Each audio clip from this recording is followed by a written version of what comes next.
Selamat sore, salam sejahtera untuk kita semua dan Om Swastiastu. Om Swastiastu. Ya, halo Ibu. Ya, halo Ibu. Ya, bagaimana kabarnya? Baik, sangat luar biasa Ibu. Ya, baiklah Ibu. Sebelum kita mulai coaching, di sini saya mempunyai 4 pertanyaan buat Ibu. Tolong jawab Bu ya. Yang pertama, penilaian percakapan coaching yang model apa yang digunakan dalam penilaian percakapan coaching ini? Baik, terima kasih Bu atas kesempatannya. Jadi dalam kesempatan kali ini saya melaksanakan coaching dengan penilaian model cerita Ibu. Iya, model cerita Ibu ya? Iya. Kompetensi apa yang Ibu ingin kembangkan dalam coaching ini Bu? Iya, saya ingin menjadi pendengar yang aktif Bu. Ya, berarti menjadi pendengar aktif. Kalau kompetensinya, kalau yang ingin Ibu observasi itu kompetensi apa saja sih Bu? Kalau saya ingin dalam observasi ini keterampilan bertanya Bu. Indikator apa yang ingin Ibu capai dalam skenario coaching ini? Yang saya ingin capai adalah ingin memberikan pertanyaan yang berbobot. Ya, baiklah Ibu. Terima kasih. Cukup pertanyaan saya untuk hari ini. Selamat sore Ibu Ilu. Selamat sore Pak Kade. Ibu Ilu lagi sibuk nggak hari ini? Enggak sih Pak Kade. Saya baru saja menyelesaikan administrasi saya Pak. Ada yang bisa saya bantu? Gini loh Ibu.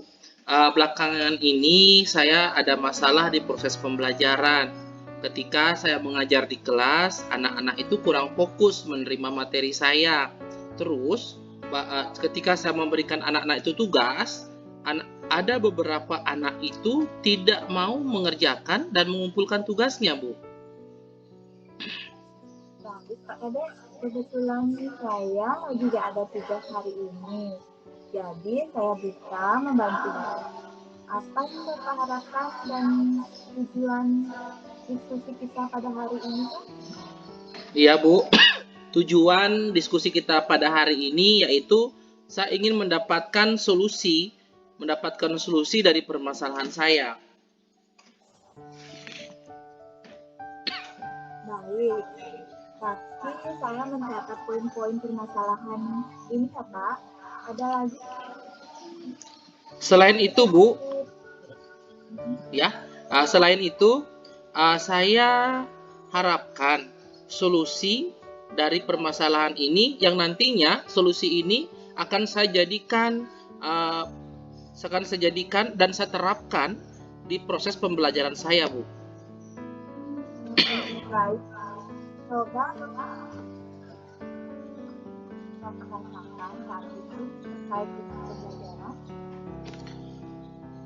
untuk saat ini kendala-kendala yang saya hadapi saat proses pembelajaran di kelas saya, terutama materi matematika di kelas 7, itu dimana saat saya mengajar, memberikan materi, itu anak-anak kurang fokus dalam menerima materi, bahkan anak-anak itu tidak mengumpulkan tugasnya, Bu, saat saya berikan tugas. Oh, jadi kondisi ini yang membuat Bapak kurang nyaman ya Pak? Iya Bu. Jadi saya merasa tidak nyaman karena saya seorang guru di mana tugas kita itu adalah untuk mencerdaskan anak-anak kita. Bahkan kita itu bertugas bagaimana anak-anak itu bisa menjadi tidak bisa menjadi bisa, bahkan menjadikan anak itu menjadi anak yang mandiri, yang budi pekerti yang baik. Menurut saya, kalau saya berpikir apa yang saya harus lakukan Bu agar itu bisa saya menjadi suatu murid yang lebih baik Bu. Dari penjelasan Bapak, saya sudah dapat perspektif bahwa siswanya Bapak belajar matematika kurang motivasinya ya Pak. Iya Bu. Ya, kurang lebih seperti itu.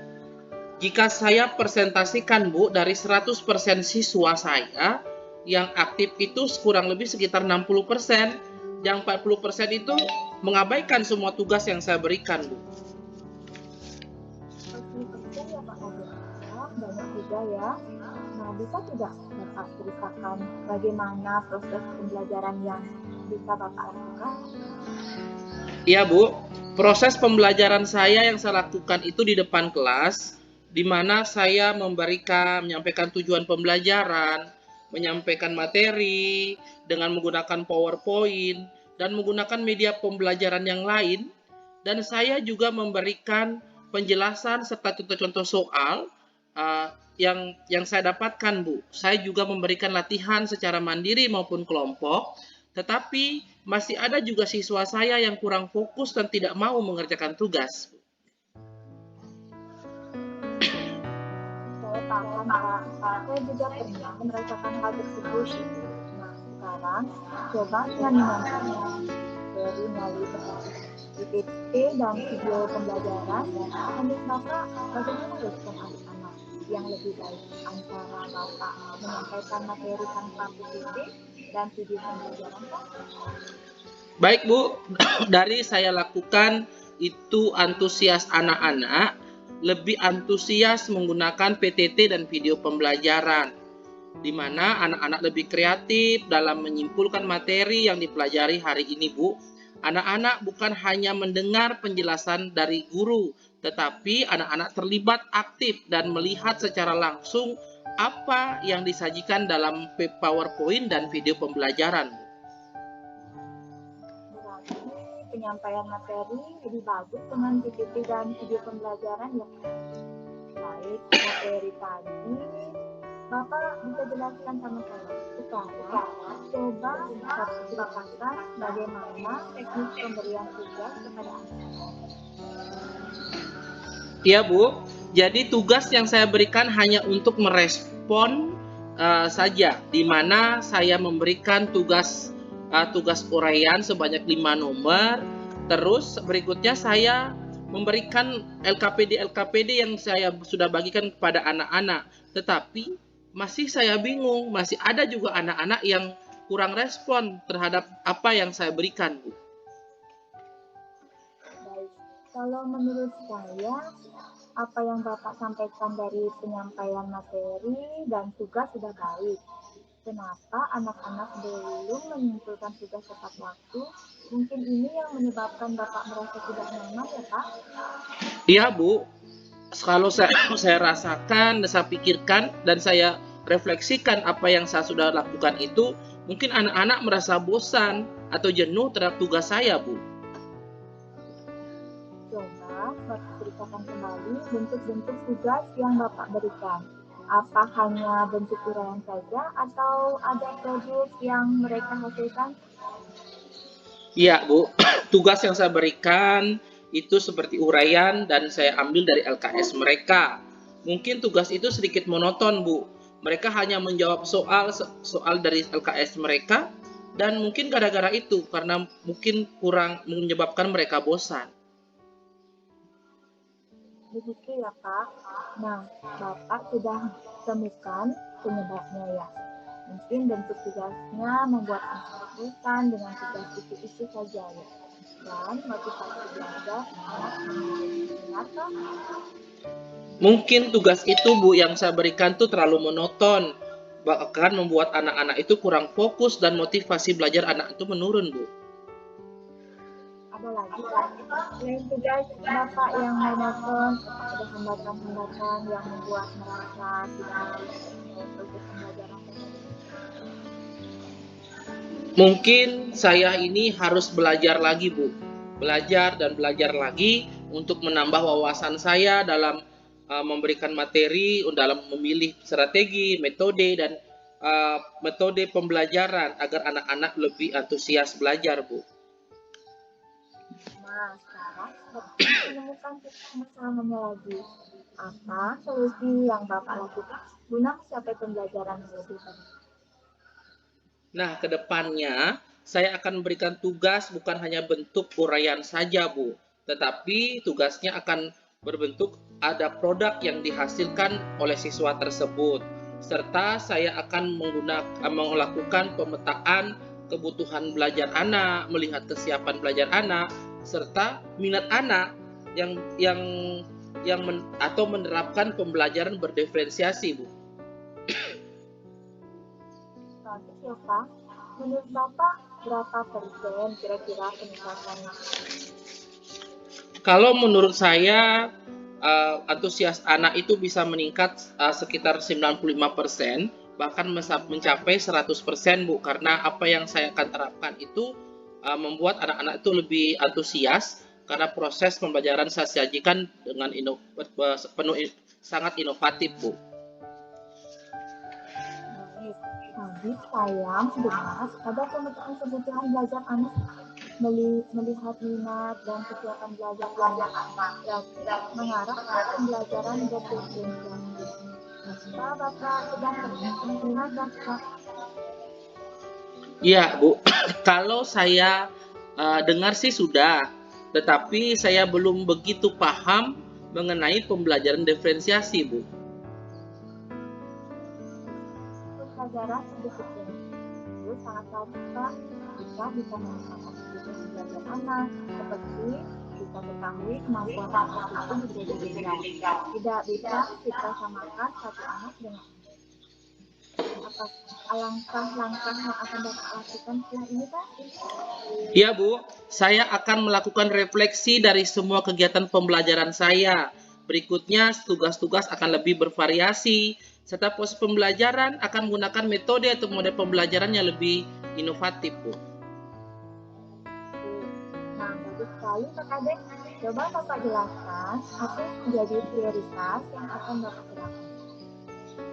Baik, Bu, saya akan menerapkan tugas-tugas yang lebih bervariasi dalam bentuk soalnya dan produk yang dihasilkan, karena itu akan menyebabkan anak-anak lebih aktif dan termotivasi untuk belajar.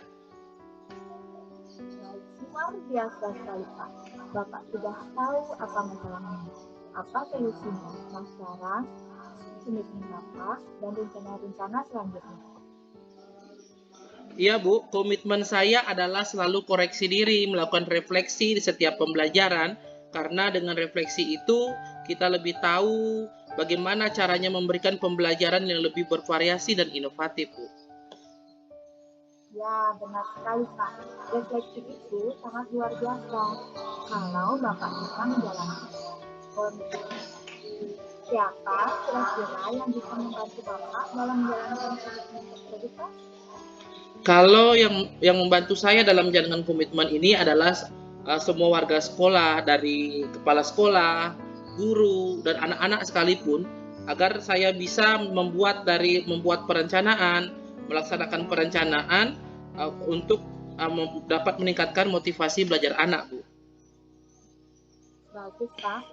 Nah, bagaimana perasaan Bapak sekarang setelah melalui percakapan kita tadi ini? Perasaan saya sangat lega sekali, Bu, karena saya sudah mendapatkan sendiri apa yang menjadi solusi dari permasalahan saya akan menerapkannya di pembelajaran saya nanti, Bu. Baik, bagus sekali Pak Kadek. Terima kasih sudah berbagi cerita pada hari ini, Pak. Ada lagi yang bisa saya bantu, Pak? Mungkin cukup itu dulu, Bu. Nanti lain waktu lagi kita bercerita dan sharing-sharing untuk meningkatkan pembelajaran siswa, Bu. Terima kasih, Bu. Baik, sama-sama. Sampai jumpa lagi di Selamat lain sore. waktu. Selamat sore. Pengamatan yang saya lihat di sana sudah terdapat dan sangat terlihat sekali konsep untuk pembelajaran model Tirta itu sudah sangat terlihat, di mana tujuannya, identifikasinya, rencana aksinya, dan juga tanggung jawab sudah sangat terlihat. Nah, selain itu, pada identifikasi masalah juga sudah muncul melalui pertanyaan-pertanyaan yang sudah diberikan untuk rencana aksi, juga sudah tampak melalui pertanyaan-pertanyaan yang dipancing oleh Ibu Rupini, ya, sehingga yang tadinya Bapak Kadek Purdianto masih merasa kebingungan akan masalah yang telah ia hadapi. Setelah melalui proses coaching ini, Bapak Kadek Rudianto dapat menemukan solusi dari masalah tersebut. Ya, mungkin untuk pertemuan virtual kali ini cukup sekian dari kelompok saya. Saya ucapkan terima kasih. Saya tutup dengan selamat sore. Om Santi Santi. Santi. Selamat pagi, baik Ibu Ayu Ida Sapwita Putri. Selamat pagi Ibu Dayu. Selamat pagi Pak. Bagaimana kabar hari ini Bu? Apakah Ibu sehat? Kabar saya hari ini baik-baik saja Pak, dan semoga selalu sehat. Bagaimana perasaan Ibu hari ini? Perasaan saya hari ini sebenarnya bercampur-campur Pak, karena dimulai dari pagi sudah dikejar tuntutan tanggung jawab, setelah itu sampai di rumah tanggung jawab dengan keluarga, sekarang lagi menuntut tugas-tugas demonstrasi lagi Pak, tugas-tugas di LPS. Baik Bu. Ya, baik, bagus sekali. Jadi Ibu adalah ibu-ibu yang begitu tangguh, Ibu strong. Jadi meskipun tugas-tugas yang banyak, Ibu tetap semangat untuk menyelesaikan tugas kita pada hari ini. Pada kesempatan ini, Ibu akan melakukan coaching pada Ibu di Lurupini. Ibu akan berperan sebagai coach pada Ibu Ilurupini. Apa persiapan Ibu yang akan Ibu lakukan? Persiapan saya yang saya lakukan itu tentunya saya akan mempersiapkan waktu saya Pak untuk Ibu Ilurupini. Oke. Bagus Bu, tapi jangan lupa ya, setelah proses melakukan coaching, Ibu tetap menggunakan alur tirta di mana tujuan, identifikasi, rencana aksi, tanggung jawab, dan beberapa pertanyaan yang berbobot. Jadi ada 3 kompetensi yang harus Ibu penuhi. Ibu masih ingat tak apa kompetensi coaching kita pada hari ini? Ingat Pak, kompetensi coaching kita yaitu yang pertama menjadi pendengar yang aktif, yang kedua kehadiran penuh, yang ketiga yaitu pertanyaan berbobot Pak. Oke, bagus sekali Bu. Ya. Bagaimana kabarnya Ibu Nilu? Baik Bu. Ya. Ibu Nilu, coba saya lihat Ibu Nilu hari ini sepertinya dari raut wajahnya Ibu Nilu kayak kebingungan. Bisa minta waktu hari ini kira-kira 15 menit. Ibu ada waktu nggak hari ini? Ya, kalau kurang lebih 15 menit ini ada Bu ya. Kan kita biasa jam istirahatnya kurang lebih 15 menit. Jadi saya akan siap mendengarkan cerita Ibu. Begini Bu, saya mempunyai permasalahan. Kenapa ya menurut saya nilai ulangan hariannya banyak yang tidak masuk konsisten? Kalau dilihat yang KKN hanya sekitar 30% saja Bu. Saya jadi bingung dan sedih. Apa yang harus saya lakukan untuk meningkatkan prestasi dari dalam pembelajaran? Oh begitu ya Bu. Jadi Ibu merasa bingung dan sedih karena banyak nilai murid atau nilai harian Ibu itu tidak menceritakan. Iya Bu. Jadi apa yang ingin Ibu Ilo capai di akhir diskusi kita ini Bu? Saya ingin dapat itu dari sekolah saya Bu. Terus kira-kira ada lagi nggak Bu? Saya juga bingung Bu, bagaimana memberikan pembelajaran yang dapat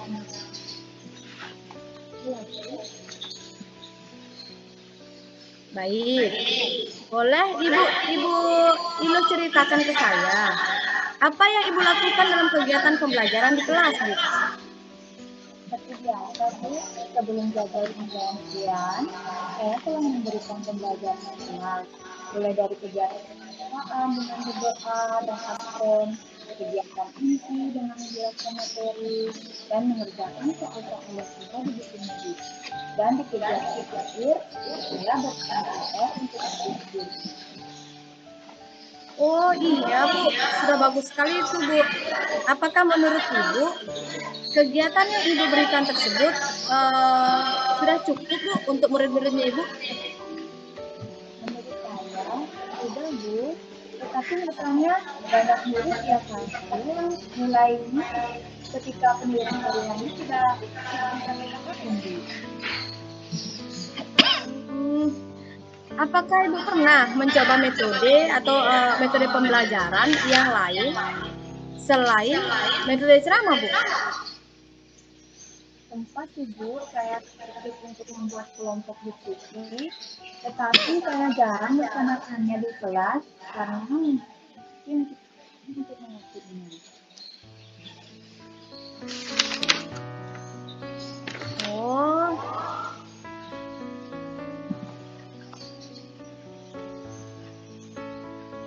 Saya menggunakan media buku murid dan buku guru Bu. iya. Ibu sepertinya jaringan kita kurang terganggu ya karena suaranya Ibu agak terlempar-lempar. Boleh kita ulang Bu, bagaimana untuk media yang Ibu gunakan itu apa saja Bu? Saya biasanya menggunakan murid dengan jangan saya. Oh, seperti itu. Apakah Ibu pernah mencoba menampilkan video pembelajaran atau PPT bergambar? Iya Bu, saya pernah mencobanya, tapi saya belum paham dalam membuat PPT gambar. Baik. Nah, itu menandakan bahwa Ibu itu sudah berusaha dalam menampilkan media pembelajaran yang menarik, tetapi terkendala oleh belum memahami dalam pembuatan PPT dan ingin fokus. Iya Bu. Nah, mungkin ini juga yang menyebabkan nilai penilaian harian murid Ibu itu tidak memenuhi KKM Bu, karena murid merasa bosan dan tidak fokus saat Ibu menjelaskan. Bisa jadi ya Bu. Oke, jadi apa yang akan Ibu lakukan sekarang Bu? Saya akan mencoba melakukan proses pembelajaran dengan metode diskusi kelompok atau pembelajaran secara kontekstual ya Bu, agar murid-murid aktif dalam pembelajaran. Betul sekali itu Bu. Dengan proses pembelajaran bermakna dan belajar secara langsung, murid akan lebih mengingat materi yang diberikan. Terus, ada lagi Bu?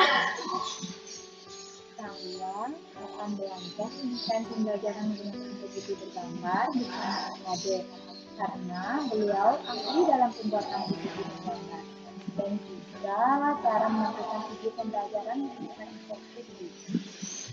Nah, selanjutnya, apa nih rencananya Ibu dengan pencapaian tujuannya? Nomor 1, saya akan menemui Pak Ade dan meminta beliau untuk membimbing saya dalam pembuatan media pembelajaran melalui PPT bergambar. Jadi yang kedua, saya akan mencoba mencari video pembelajaran dan yang ketiga, saya akan melakukan remedial pada murid yang belum pakai KKM. Wah, bagus sekali itu Bu. Saya sangat suka rencana itu. Lalu, komitmen apa yang akan Ibu lakukan untuk menjalankan rencana tersebut Bu? Besok pagi saya akan menemui Ade dan mulai berlatih dengan beliau dalam pembuatan media pembelajaran dengan menggunakan PPT bergambar. Lalu, siapa yang Ibu mintai bantuan menjalankan komitmen tersebut? Tentunya Ade Bu. Ya, tentunya. Sepertinya itu keputusan yang sangat baik Bu. Baik, terima kasih Bu Dani atas waktu yang sudah diluangkan kepada saya. Akhirnya apa yang saya khawatirkan bisa mendapatkan penjelasan baik. Sama-sama Bu. Ibu Ilu sudah sepantasnya kita saling berbagi bagaimana perasaan Ibu Nilu setelah kita melakukan Ibu? Saya sangat senang dan sangat bersahaja, Bu. Apa yang menjadi pikiran dan kendala saya sudah dapat terjawab. Ya, baiklah Ibu, karena ini sudah waktu, sudah bel masuk kelas, jadi cerita kita cukup sampai di sini saja dulu Bu ya. Nanti kita sambung lagi di minggu depan ya. Saya mau tahu bagaimana kelanjutan dari permasalahan Ibu ini. Oke Bu? Baik, terima kasih Ibu sudah meluangkan waktunya. Ya, sama-sama Bu. Baik ya Ibu yang saya hormati, bagus sekali coaching hari ini tentang nilai ulangan harian anak-anak yang tidak mencapai KKM Bu ya. Baik, langkah-langkah coaching yang dilakukan Ibu Dayu, langkah-langkah coaching yang dilakukan Ibu Dayu sebagai coach sangat baik sekali, di mana menggunakan alur tirta, di mana Ibu Dayu menerapkan, di mana bisa mampu dengan tujuan dari coaching, identifikasi masalah, rencana aksi, serta tanggung jawab, serta juga menerapkan 3 kompetensi inti coaching, di mana kehadiran penuh Ibu Dayu sebagai pendengar aktif atau mendengar dengan menggunakan rasa, mengajukan pertanyaan yang berbobot. Coaching ini hari ini sudah tercapai, di mana coach bisa menemukan solusinya sendiri, di mana coach bisa membantu coach dalam menggali potensi serta menemukan potensinya sendiri. Baik Ibu, terima kasih sudah melaksanakan tugas coaching pada hari ini. Sampai jumpa di kesempatan yang lain. Selamat pagi, salam Rahayu.